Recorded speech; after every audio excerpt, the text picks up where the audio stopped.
Hey guys, welcome to another episode of the Shudder Slaughterhouse. I'm Daniel. I know it's been a while, but we're back. We've got three movies I want to talk about tonight. First off, from 1990, a movie called Death by Temptation. Basically, it's an all-black cast. The film is about, it's a succubus, I guess, is pretty much what this is. This succubus is going after all the horny men in this one neighborhood. And the only people that can stop it is this young, soon-to-be minister in training, I don't know what you call it, aspiring minister, something like that, an actor, and this cop who deals with the supernatural. So, I saw this pop up on my, you may like to see a recommendation email that I get from Shudder every month, or every week, and the poster literally has, like, Sam Jackson on it. Spoiler alert, Sam Jackson's literally only in like 2 scenes. So this was clearly made before he became, super famous, and I'm sure that poster was made after he became famous. So anyways, I was like, Sam Jackson, and the looks of the poster, I mean, this ain't really, I'm not blaming the poster for this, but I mean, I thought it was going to be a vampire movie. In fact, as you watch the movie starting off, it feels like a vampire movie. It's not until a little bit later you realize, okay, it's not a vampire, it's a demon or whatever. But, up until that point, you're thinking vampire. And so anyways, but I was wanting to see it's called Sam Jackson, and I felt like, hey, it's on Shudder, I'll check it out. The movie itself, I was kind of thrown for another loop, because early on it's a trauma picture. And it doesn't really feel like a trauma picture. Like, it is very low budget, but I don't know. It doesn't have like the kind of goofy qualities of a trauma picture. It doesn't have the slapsticky, self-aware, tongue-in-cheek kind of vibe.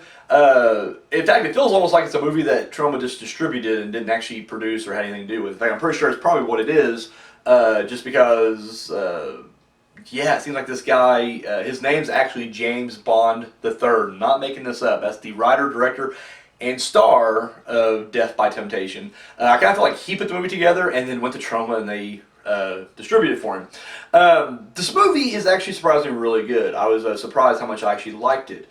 My biggest issue with it is the last third of the movie feels extremely rushed. It honestly feels almost like they were running out of budget and they just wanted to hurry up and rush to the end. That's what it felt like to me watching it. And because it just kind of jumps to the end. Like, I don't want to say anything because I don't give anything away, but it just seems like I just heard the very last part. I was like, where are they at?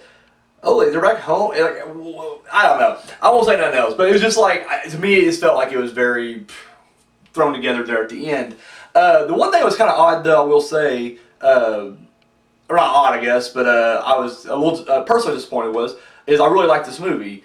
And so when I went to go research James Bond III, I could find next to nothing on this guy. He did a couple Spike Lee movies before this, and he did some acting in a handful of roles, and then after this, he just kind of fucking vanished. And the reason why I'm a little disappointed is, I thought it was a really good movie, but at the end, there's a little bit of text that comes up, and he dedicated the movie to his father and his grandfather, and then this little touching thing he wrote that said, I'm the last one standing, or the final one in the bloodline, or whatever, it was. And so it was almost like this is he's going to be the next big filmmaker here, and here's his movie. And it turned out not to be the case at all. In fact, honestly, before this happened, I never even heard of this.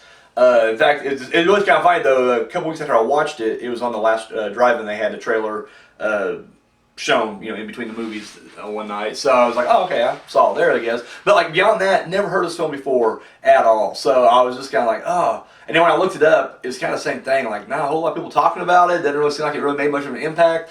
But it's good. It's a nice hidden gem. Like I said, the ending seems a little rushed, but beyond that, now don't get me wrong, it's very low budget, but I think the story and the characters kind of, bring it along. I will say the acting of James Bond III is kind of hit or miss. And the fact that he positions himself as the main guy, I'm just kind of like, really? But I think the guy that plays the actor and the guy who plays the cop, I think they both do really. The guy who plays the cop, I don't recognize. I recognize him, but I don't.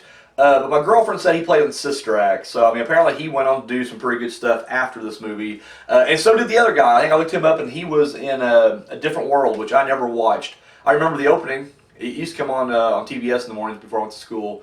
really early. It came on before Saved by the Bell. I didn't watch A Different World, but I definitely sure as hell came back for Saved by the Bell. Anyways, but no, Death by Temptation, I would say check it out. Like I said, a little hidden gem. Not enough, no titties. I was really kind of disappointed by that. A movie about a sex demon, you would think.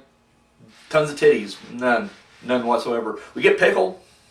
If you're into that kind of thing, you get some pickle in there. But yeah, no titties. So the people at the Shudder community, they gave this thing 4 out of 5. Sorry, I had to cheat shooters. Yeah, 4 out of 5 skulls. I'm gonna give it 3 out of 5. Once again, I think for the budget they had, and you can definitely see it as a big passion project. Good stuff, but it is kind of down the middle, or right down the road. Sorry, middle of the road. Easy for me to say, right? Definitely middle of the road type of movie. But like I said, it was a pleasant surprise, and I definitely think y'all check it out. So, the next movie. I'll just go ahead. This is a spoiler right here. This is my movie of the week. This is my pick of the week right here. From last year, little Canadian film called PG. Psycho Goreman. I did see this as I saw the trailer on last drive-in, and I was like, I gotta see this right here. So, Psycho Goreman. The basic concept of this is there's this evil entity, space creature, whatever you want to call him, who's out to destroy the universe. However, these two kids come in contact with its it's rock. It's like a control rock thing, and they gain control of this evil entity, and then just basically kind of force it to become a slave or something like that. My God, I love this movie. This movie is fucking fantastic. Cannot recommend this enough. And jumping ahead, I'm gonna get to the actual movie, but I'll just jump ahead right now to say, like, not only do I find this like my favorite movie of the week. This is my favorite movie of the year that I've seen so far. And I don't just say like horror film. I just mean in general, like my #1 movie of the year is Psycho Goreman. It was directed, I forget the guy's name, it's like Steven Kapowski or some shit like that. It's not Kapowski, I just said Saved by the Bell and I stuck in my head, but something like that. There's a ski in there somewhere, I'm pretty sure. He directed my favorite segment in the ABCs of Death, Part 2, which was W is for Wish. I know he did another movie, I can't remember what it is, but this movie, to me, it's very much like a... Oh, he was... No, sorry, it wasn't him. It was the other people. The people behind... Never mind. But Psycho Goreman, I don't know what this subgenre is called in horror. And not necessarily horror, I guess, but just on the fringe of the genre. But it seems like recently we've been having this kind of like 80s, 90s kid fantasy blended with gore, dark humor, and crazy shit. Wishes, or W for Wish. Turbo Kid comes to mind. Like these kind of like Saturday morning cartoons or live action Saturday morning programs, but like just given a heavy dose of just blood, guts, and awesomeness. I don't know what you call this, but I love it. I'm advocating more of these kind of films. This movie is just great. Like all the acting is just phenomenal.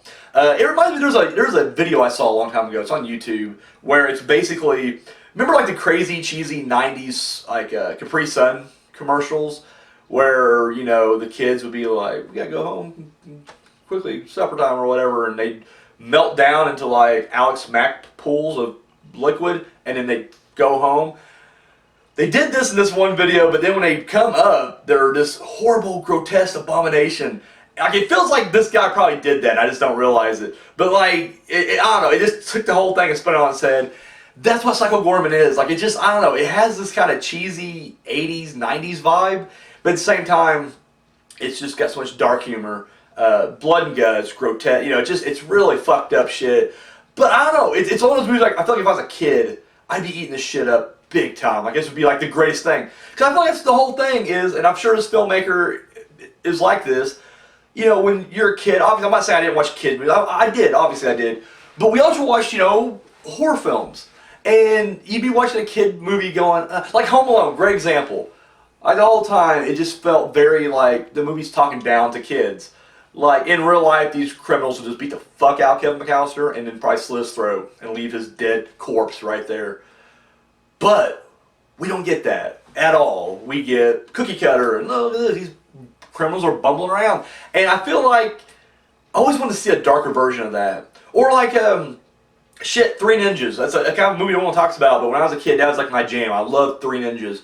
Same thing, like, it's these three kids who, yeah, they may be pretty good martial artists, but, like, I'm sorry, they're kids. Like, at the end of the day, adults are going to beat the fuck out of them. And yet they infiltrate this, like, boat and fight, like, all these ninja warriors. Like, these ninja warriors have been training for years. And these three kids just clobber them all, but, like, in goofy ways. I'm like, I would love to see, like, a dark version of that, where the kids really get fucked up. And they have to, like, resort to, like, not just ninja skills, but just, like, murder to get themselves out. Be a great fucking movie. Unfortunately, fucking Mr. Not Mr. Miyagi. Who's the other guy? Victor Wong. He's no longer with us, but he was the grandfather there. I mean, I would love to see him go back down there and just, like, murder these motherfucking fools and get his grandkids back. I don't know. Darker is all I'm saying. Recently, I don't know, I'm going everywhere but Psycho Goreman, I'm sorry, but like a few years ago we had there was a YouTube video, or it was on Vimeo or something like that, but like this guy did like his reimagining of like the Power Rangers now, like they're all grown up and they've all like gone on to like fuck. It's like the Watchmen meets the Power Rangers, but it was great. And I feel like that's the whole thing is like us kids who grew up on these like IP, from the 80s and 90s. It's like we hate it now because they didn't grow up with us. Like every time there's a new Turtles reboot, I get excited, but when I watch it, it's like it's okay, but it's like shit. This is made for kids. Like this isn't made for me. I would love to see the Ninja Turtle movie that's made for the 36-year-old Daniel. Like, I want to see that movie. An R-rated fucking Turtles movie. It'd be awesome. Like, I want to see these guys grow up for once. I'm tired of keep rebooting and taking back to when they're teenagers. Teenagers eventually grow up, and that's what I want to see. I want to see these turtles grow up and have R-rated adventures. That'd be great. But anyway, sorry, Psycho Goreman. It reminds me of those kind of movies, though. It just seems like it's a goofy premise that we've seen a trillion times in other mediums or whatever. But here it is, right here, and it's just brutal fucking carnage. But it's done such a low budget manner. I don't know. There's just something so charming about it too. But it's very low budget, but it's great practical effect. You can tell there's maybe a little bit of CG in certain scenes, but for the most part, it's all and just I don't know. It's great. I can't say enough about it. Check it out. My pick of the week. Oh, fucking Psycho Goreman is great. Fucking loved it. You know what? They gave it 5 out of 5 skulls. The Shudder community. I should have mentioned this is also a Shudder original. I didn't drop that in my beginning. And it's a Canadian film, so there you go. I always try to get the information out there. Anyways, they get it 5. Initially I was gonna say 4 out of 5, but I kind of talked myself into a 5 out of fucking 5. A 5 out of 5 movie. I loved it. Say check it out. It's incredible. And then the last movie we're gonna hit up. Sorry, I'm getting myself prepared for this one. Also came out last year. It's a Shudder original. This is from Russia. The movie's called Superdeep, which I would just prefer like a really bad, super bad knockoff type thing, or like a super bad sequel, but like sci-fi horror with the Michael Cera and Jonah Hill. Well, I don't know a lot better, to be honest with you. This movie is basically about. I didn't realize this is a real location. I actually did a little research on doing this movie, and I found out that there's a giant borehole over in Russia. It's the biggest one that they just drilled down, trying to find how far you can drill, I guess, before it gets too hot. And this one fucking went as far as they can go. And anyways, so this team of researchers decided to kind of explore this, and of course, there's some bad shit down there that's gonna fuck them up, and could take over the entire world. What are we gonna do?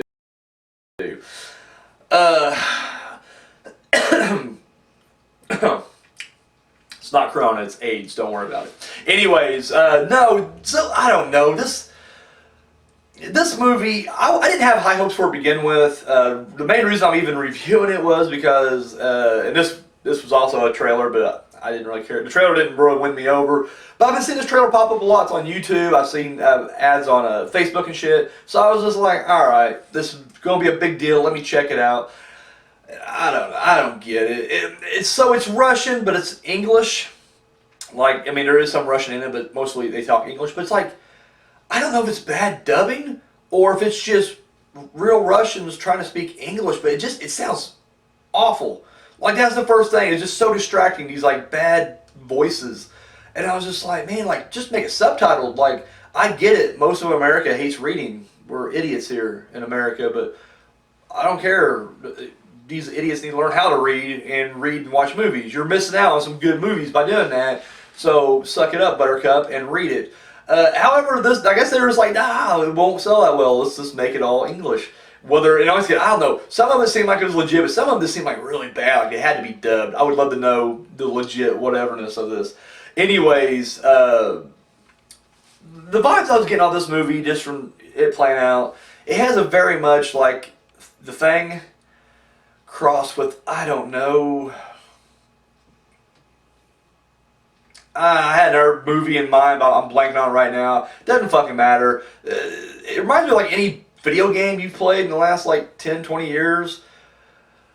You just go research shit, and it's like, oh no, it's a Resident Evil monster, it's Nemesis, that's what it is at the end. I don't know. It was just really bad. Oh, Annihilation. That's the other movie I was thinking about when I was watching this. I was like, it's a cross between like The Thing and Annihilation. This movie was very plot wise. I don't mind. Like plot's okay. I can get behind that. It seems like Underwater did something similar not too long ago. So it's kind of we've seen it. It's not a big deal. I'm okay if let's go explore this place. There's something down there. I'm okay with that. It's gonna wipe out most of the people. Maybe they'll take over the world, who cares? I'm okay with that. This movie, the way they executed it though, it was just like, 9 times out of 10, I was just going like, what the fuck's going on? Like, I didn't know what was happening half the time. It was just like, it was moving too quickly, but it felt like they also took a lot of deleted scenes out, so like a lot of times, like, they'd be doing something, and then they'd be like doing something totally different. But they're acting like you should know that, oh yeah, this is what we're talking about. Or characters just kind of show up out of nowhere, or sometimes characters were just gone, and then they just reappear. I don't know. It was really, it was a bit of a fuck movie. It is a bit of a slow burner, and I won't hold this against it because, I do like this in my movies, but like nothing really happens of note until about, halfway through this movie. And even then, by this point, the lighting is so bad, and they try to hide the monster.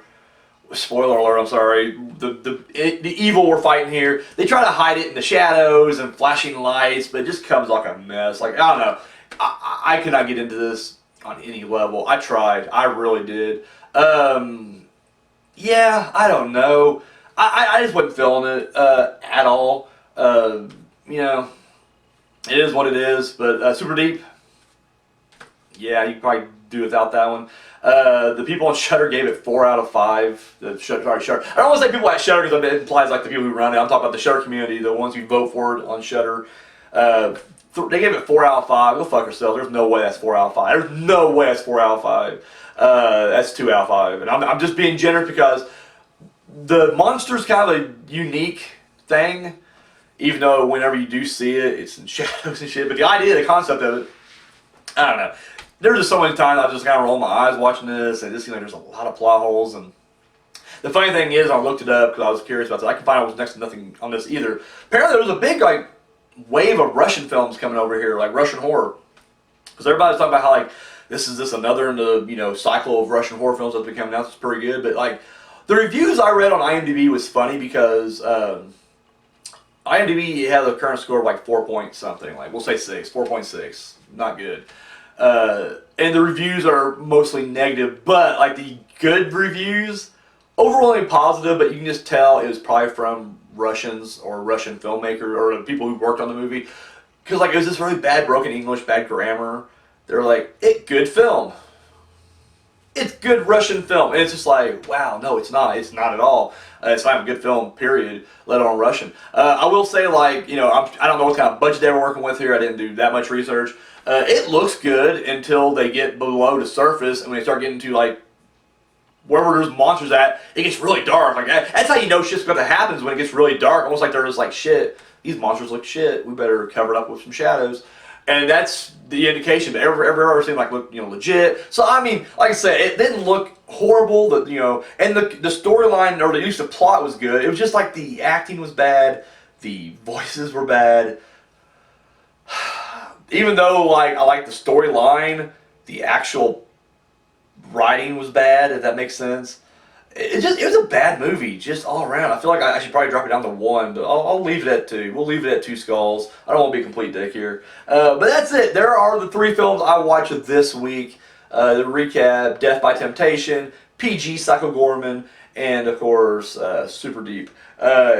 I definitely recommend. I highly recommend PG Goreman. Check it out. Or PG Psycho Goreman. Death by Temptation. It won't be for everybody, and maybe the low budget may turn you off of it a little bit. But I liked it. I think it's a bit of a hidden gem. And then I just say fuck Superdeep. Well, fuck it. Superdeep, actually. Go all the way in, balls deep on that fucker. But yeah, that's it right there. If you guys have watched this, let me know what you guys think in the comment section down below, or hit me up on social media. I would love to hear other people talk about these movies. I feel like, even Superdeep, I'd love to hear what you think of it. If you're on the, yay, it's a great film, or no, it sucked. Either way, I want to, hear your thoughts on it. But Psycho Goreman, please check it out. I want to talk about those movies. No one's watching Psycho Goreman, and I'm trying to talk to people about it, and no one's watching it, and I want to talk about it. So that's all I got, guys. Thank you so much for watching. Till next time.